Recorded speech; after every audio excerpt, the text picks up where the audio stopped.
दोस्तों, मेरे YouTube channel पर मैं आपका स्वागत करता हूं। राष्ट्रपिता महात्मा गांधी जी की अमर कहानी, अध्याय 76, खंड 3। पिछले भाग में हमने जाना कि जब बापू दक्षिण अफ्रीका में स्थायी हो गए और परिवार को भी साथ ले गए, तो उन्होंने जीवन में सादगी लाने के लिए सर्वोदय के सिद्धांतों पर अमल किया और दैनिक जीवन में बहुत से परिवर्तन किए। जैसे गेहूं पीसने के लिए एक हाथ से चलाने वाली आटा चक्की खरीदी, जिसे वे खुद और बच्चे, उनके 4 लड़के मिलकर चलाते थे। इसके साथ ही उन्होंने बाल शिक्षण के बारे में भी बताया है कि उनके 4 लड़कों में से किसी का भी औपचारिक शिक्षण नहीं हुआ, जिसकी शिकायत और असंतोष उनके बच्चों ने उनसे व्यक्त भी किया। इस पर बापू ने कहा कि मेरे बच्चों का औपचारिक शिक्षण नहीं हो पाया, इसलिए मैं खुद को दोषी नहीं मानता, लेकिन मैं आदर्श पिता नहीं बन सका, इसका मुझे खेद है। पिछले अध्यायों में भी इसकी चर्चा हुई है। जब बापू के मित्रों ने उनसे अपने बच्चों को अच्छी शिक्षा के अवसरों से वंचित रखा, इस पर उन्होंने कहा, जब उनके मित्रों ने शिकायत की, तो इस पर उन्होंने कहा कि जिस देश में लाखों करोड़ों गरीब बच्चों को जब शिक्षा उपलब्ध नहीं है, तो मेरे बच्चों को क्यों मिले, और अगर यदि मेरे बच्चों को नहीं मिली तो उससे क्या फ़र्क पड़ता है। और गुलामी में रहकर उच्च शिक्षित होने से कहीं बेहतर है कि हम आज़ाद होकर मजदूरी करें। इसी के साथ उन्होंने बच्चों को अंग्रेजी भाषा के संस्कार करने का भी विरोध किया। उन्होंने कहा, इससे बच्चे अपनी संस्कृति से वंचित हो जाएंगे।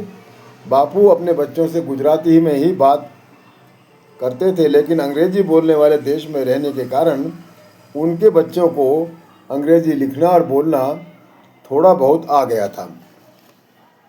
अब उसके आगे झूलू विद्रोह। घर बसाकर बैठने के बाद एक जगह स्थिर रहने का अवसर मेरे जीवन में कभी नहीं आया। मैं जोहानिसबर्ग में हिलमिल गया ही था कि अचानक नाताल में झूलू जाति के लोगों के विद्रोह की खबर आई। झूलू लोगों से मेरा कोई बैर नहीं था और ना ही उन्होंने हिंदी लोगों का कुछ बुरा किया था।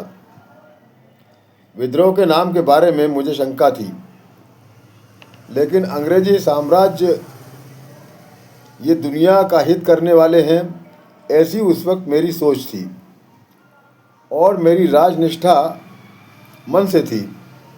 इसलिए सरकार अपनी शक्ति वहाँ न्याय से अथवा अन्याय से शक्ति का प्रयोग वहाँ न्याय से अथवा अन्याय से कर रही है, और यह बात मेरे कर्तव्य पालन के बीच में आने का प्रश्न ही नहीं था। मैं खुद को नाताल वासी समझता था और मेरा वहाँ से संबंध भी था। इसलिए मैंने गवर्नर को पत्र लिखा कि यदि ज़रूरत हो तो जख्मी लोगों की सेवा के लिए हिंदी लोगों की एक टुकड़ी लेकर जाने के लिए मैं तैयार हूँ। गवर्नर का शीघ्र ही हाँ में जवाब आ गया। इतनी जल्दी जवाब आने की मुझे आशा नहीं थी, लेकिन पत्र मिलने से पूर्व ही मैंने तैयारी कर ली थी और जोहानिसबर्ग का घर छोड़ देने का निश्चय कर लिया था और पोलाक को अलग घर लेकर रहने को कह दिया था। इसके लिए मुझे कस्तूरबा की सहमति मिल गई थी। मेरे इस तरह के समाज कार्यों में उसने मेरा कभी विरोध नहीं किया और मैंने घर मालिक को 1 महीने का नोटिस दे दिया और कुछ सामान फिनिक्स और कुछ सामान पोलाक के पास रख दिया और कुछ फिनिक्स में पहुंचा दिया। डरबन पहुंचकर मैंने स्वयंसेवकों की व्यवस्था की और हम 24 लोगों की एक टुकड़ी तैयार हो गई, जिसमें मेरे अतिरिक्त 4 गुजराती, बाकी के मद्रासी और एक पठान था। मानहानि न हो इसलिए प्रथा के अनुसार दवाखाने के वरिष्ठ अधिकारी ने मुझे सार्जेंट मेजर का अस्थायी पद, इसके साथ ही अन्य 3 लोगों को सार्जेंट का पद और एक को कारपोरल का पद दिया और साथ ही पोशाक भी दी। विद्रोह के स्थान पर जब हम पहुंचे तो तब देखा कि वहां विद्रोह जैसा कुछ भी नहीं था। हुआ इतना ही था कि ब्रिटिश सरकार ने झूलू लोगों पर एक कर लगा दिया था, जिसे ना देने की सलाह एक झूलू सरदार ने अपने लोगों को दी थी और कर वसूली करने आए एक सार्जेंट को उसने मार डाला था। वो कुछ भी हो, लेकिन मेरा मन झूलू लोगों के साथ था और जब मुझे झूलू घायलों की सेवा करने को कहा गया तब मुझे बहुत समाधान हुआ। अमलदार डॉक्टर ने हमारे पहुंचने पर आनंद व्यक्त किया और कहा, गोरे लोग इनकी सेवा करने को तैयार नहीं है, मैं अकेला कितनों को देखूंगा। इनके जख्म इलाज के अभाव में सड़ रहे हैं। अब आप आ गए हैं, इसे इन निर्दोष लोगों पर ईश्वर की कृपा हुई, ऐसा मैं मानता हूँ। उन्होंने हमें दवा इत्यादि दी और हम घायलों के पास गए। उनको भी हमें देखकर आनंद हुआ। गोरे सिपाही हमें इन घायलों की सेवा करने से रोक रहे थे, पर हमने उनकी एक न सुनी। लेकिन जब हमारी उनसे पहचान हो गई तब उन्होंने अपना रवैया बदल दिया।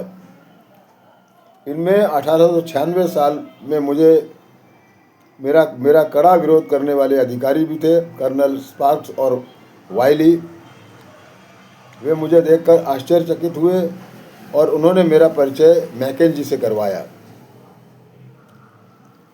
जिन जख्मी लोगों की सेवा हमसे करवाई गई थी वे लड़ाई में घायल हुए थे, ऐसा नहीं था, ऐसा कोई न समझे। कई लोगों को शक और वहम के कारण कैद कर लिया गया था और उनको सेनापति ने कोड़ों की सज़ा सुनाई थी। इलाज न होने के कारण कोड़ों के निशान सूज गए थे और कुछ लोग झूलू लोगों के मित्र थे, इसलिए उनको पकड़ा गया था। उन्होंने मित्रता दर्शाने वाले चिन्ह लगाए हुए थे, फिर भी उनको घायल किया गया और मुझे भी गोरे सिपाहियों की दवा लाकर उनको देने का काम दिया गया था। डॉक्टर बूथ के अस्पताल में मैंने पहले काम किया था, इसका मुझे यहाँ बहुत मदद हुई इसकी, और मेरा काम यहाँ आसान हो गया और इस कारण मेरी गोरों लोगों से जान पहचान बढ़ी। पर लड़ाई में फौज एक जगह नहीं रहती थी और जहाँ भी भयानक परिस्थिति हो वहाँ कूच करती थी। फौज में अधिकतर घुड़सवार थे। हमारा कैंप भी शिफ्ट किया गया, हमें उसके पीछे कंधे पर डोली उठाकर चलना था।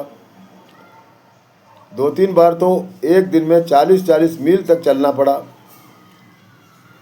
यहाँ भी हमें ईश्वर का काम मिला। जो झूलू मित्र गलती से घायल हुए थे उनको डोली में बिठाकर छावनी में ले जाना था और वहाँ उनकी सेवा करनी थी। इस प्रकार लगभग 1.5 महीने तक हमने ये सेवा कार्य किया और यह अध्याय अब यहाँ समाप्त होता है। आपका बहुत बहुत धन्यवाद।